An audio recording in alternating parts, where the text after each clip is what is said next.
बिस्मिल्लाहिर्रहमानिर्रहीम। अस्सलाम वालेकुम स्टूडेंट्स, उम्मीद है आप सब खैरियत से होंगे। आज आपका एक्सरसाइज 2.5 का क्वेश्चन नंबर 3 है। इसमें हमने रीड राइट करने हैं रियल और imaginary parts. Right the real and imaginary parts of the following numbers. ये नंबर्स गिवन है आपको, कॉम्प्लेक्स नंबर्स। इनके आपने रियल पार्ट अलग करने हैं और इमेजिनरी पार्ट्स अलग करने हैं। तो एक क्वेश्चन लिख लेते हैं। पहला क्वेश्चन है 1 प्लस आयोटा।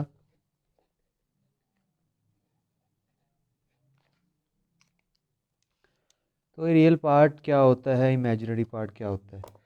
रियल पार्ट वो होता है जो आयोटा से सेपरेट हो। जैसे यहाँ पे 1 है, ठीक है, ये सेपरेट लिखा हुआ है, इसके साथ आयोटा नहीं लिखा हुआ, तो ये है रियल पार्ट। रियल पार्ट 1 है। और इमेजिनरी पार्ट क्या होगा? इमेजिनरी पार्ट को IMG लिख लेते हैं शॉर्ट फॉर्म में। इमेजिनरी पार्ट होता है आयोटा के साथ वाला। आयोटा नहीं होता, आयोटा के साथ वाला होता है। जैसे आयोटा के साथ यहाँ पे कुछ भी नहीं लिखा हुआ, और जहाँ पे कुछ नहीं होता वहाँ पे 1 होता है। तो ये आपके रियल पार्ट भी 1 है और इमेजिनरी पार्ट भी यहाँ पे 1 है। एक और क्वेश्चन देख लेते हैं ताकि मज़ीद समझ लग जाए। -1 + 2 आयोटा। अब यहाँ पे रियल पार्ट कौन सा है? यहाँ पे रियल पार्ट है -1, चूँकि इसके साथ आयोटा नहीं है तो ये वाला आपका रियल पार्ट होगा। और इमेजिनरी पार्ट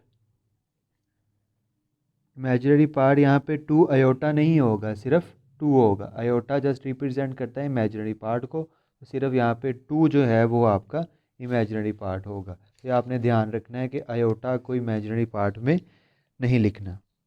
इसी तरह पार्ट नंबर 3, पार्ट नंबर 4 और पार्ट नंबर 5 मैं करवा देता हूँ, बाकी आप लोग खुद देख लेना। अब यहाँ पे सिर्फ आयोटा वाली टर्म लिखी है और दूसरी कोई टर्म नहीं लिखी हुई, तो इसमें क्या करेंगे?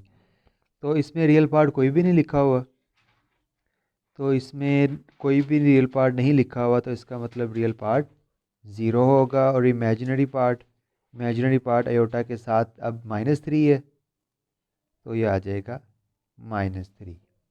ठीक है, बाकी पार्ट उम्मीद है आप लोग कर लेंगे। नेक्स्ट हम चलते हैं क्वेश्चन नंबर 4 की तरफ।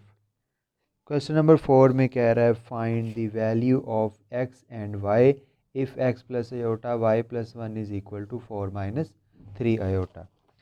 तो क्वेश्चन लिख लेते हैं, है x + आयोटा y + 1 = 4 - 3 आयोटा। इधर से आपने x और y की वैल्यूज़ निकालनी है। क्या करना है? पहले ये x + आयोटा y है और 7 + 1 है। पहले तो क्वेश्चन एज इट इज़ नीचे उतारेंगे।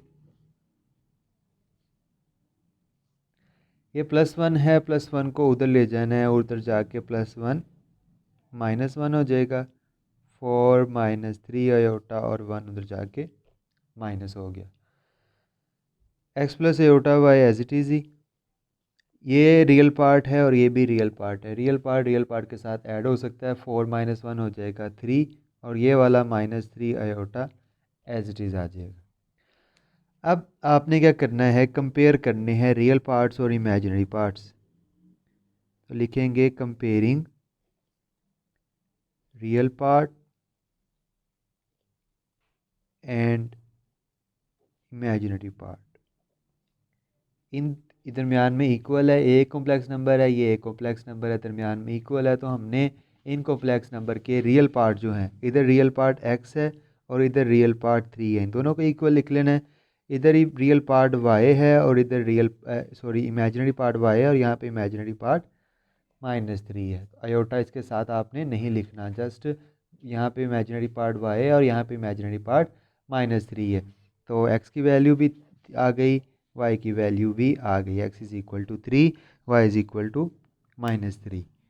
मैं रिपीट कर रहा हूँ कि पहले +1 था, इधर आके माइनस हो गया, रियल पार्ट को रियल में से माइनस किया, 4 - 1 3 आ गया। फिर रियल पार्ट को रियल के इक्वल लिखा, इमेजिनरी पार्ट को इमेजिनरी के इक्वल लिखा, तो आपकी x और y की वैल्यूज़ आ गई हैं। नेक्स्ट हम चलते हैं एक्सरसाइज 2.6 पे। 2.6 में हम क्या करते हैं कि जो कॉम्प्लेक्स नंबर है उनको प्लस करना है, माइनस करना है, मल्टीप्लाई करना है, डिवाइड करना है। ये सारा काम जो भी ऑपरेशंस होंगे कॉम्प्लेक्स नंबर पे वो हम 2.6 में करेंगे। इसका क्वेश्चन नंबर 1 फ़िलहाल मैं नहीं करवा रहा, मैं क्वेश्चन नंबर 2 की तरफ जा रहा हूँ। तो पहले हम क्वेश्चन नंबर 2 सॉल्व करते हैं। तो 2.6 क्वेश्चन नंबर 2 का पार्ट 1 है, उसमें कह रहा है, स्टेटमेंट देखें उसकी, तो कह रहा है express each complex number in the standard form a + b iota where a and b are real numbers. ये एक कॉम्प्लेक्स नंबर है और इसके साथ दूसरा कॉम्प्लेक्स नंबर ऐड हो रहा है, इन दोनों कॉम्प्लेक्स नंबर्स को ऐड करना है। कॉम्प्लेक्स नंबर्स को कैसे ऐड करते हैं? पहले तो आपने ये ब्रैकेट्स ख़त्म कर देनी है।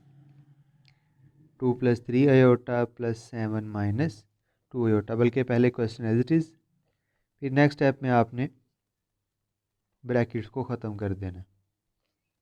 ठीक है, अब ब्रैकेट ख़त्म करने के बाद जो रियल पार्ट है उसको रियल के साथ लिखेंगे, यानी ये 2 है और यहाँ पे 7 रियल पार्ट, और इमेजिनरी पार्ट को 3 आयोटा - 2 आयोटा, इन दोनों को इकट्ठे लिखेंगे, क्योंकि रियल रियल के साथ ऐड हो सकता है, आयोटा वाले के साथ ही ऐड होगा।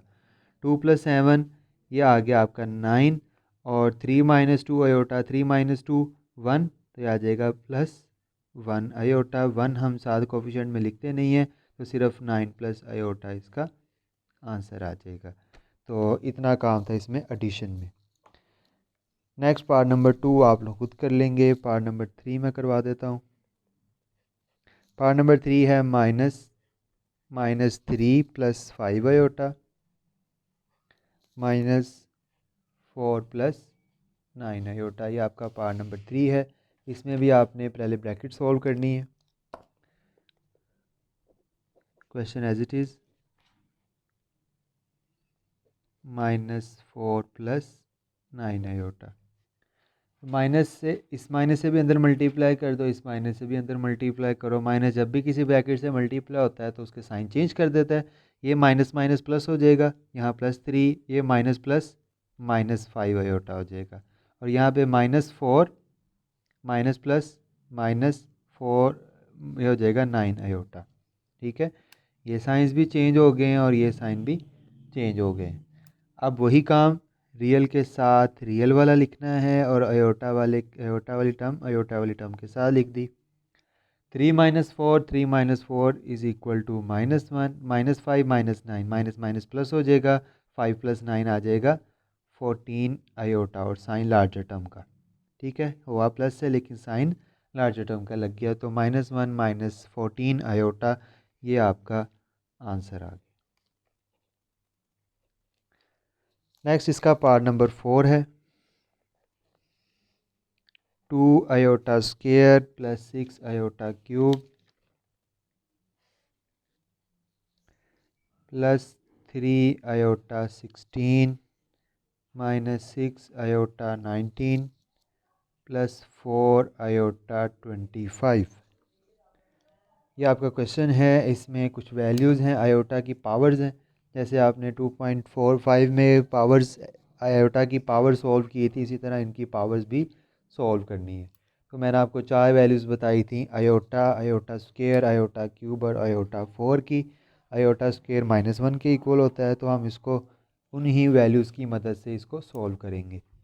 तो पहले तो स्टेप होता है आपका, क्वेश्चन एज इट इज़ लिखते हैं, क्या cube +3 iota 16 - 6 iota 19 +4 iota 25, question as it is लिख लिया। अब आयोटा स्क्वायर की वैल्यू आपको पता है -1 के इक्वल होती है, और आयोटा क्यूब की माइनस आयोटा। अब आयोटा 16 की वैल्यू निकालनी है, तो 16 होता है 4 4 ज़र 16, तो मैं इसको लिख सकता हूँ आयोटा की पावर 4 होल पावर 4, क्योंकि आयोटा 4 की वैल्यू मेरे पास मौजूद है, इसलिए मैंने इसको पावर 4 की फॉर्म में लिखा। और फिर इस आयोटा 19 है, आयोटा 19 की वैल्यू कैसे फाइंड करेंगे, इसे लिख देंगे 18 + 1, 19 को मैंने लिख दिया 18 + 1, और आयोटा 25 को भी इसी तरह लिखेंगे आयोटा 24 + 1, क्योंकि ये 2 के टेबल पे जाता है और ये भी 2 के टेबल पे जाता है। बाद में हम इसकी पावर्स 2 बना लेंगे। 2 - 1 ज़ार हो जाएगा -2, plus minus -6 into iota 6 iota के इक्वल। आयोटा 4 की वैल्यू होती है 1,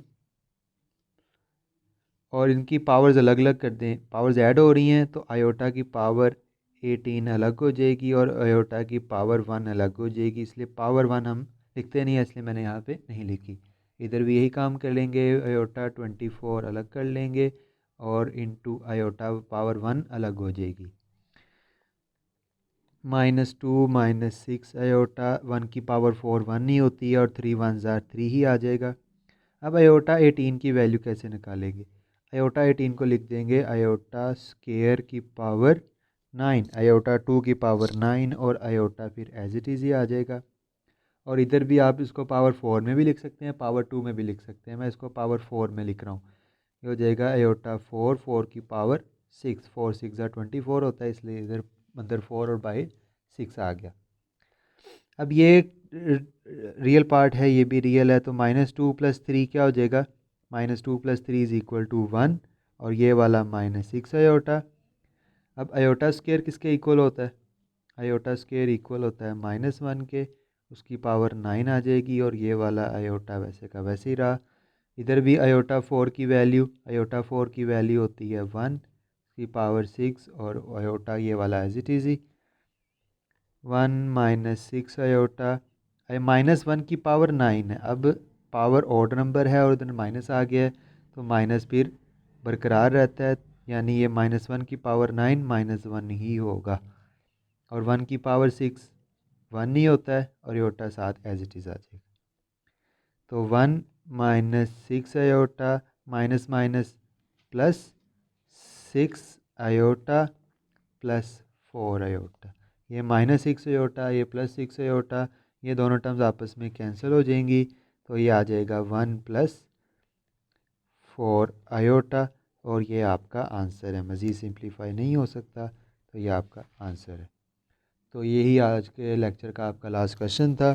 इसका पार्ट नंबर 2 आपने होमवर्क में करना है और 2.5 के जो क्वेश्चन मैंने नहीं करवाए वो आप लोगों ने खुद ट्राई करने हैं। अगर कोई बात पूछनी है तो आप मुझसे पूछ सकते हैं। अल्लाह हाफ़िज़।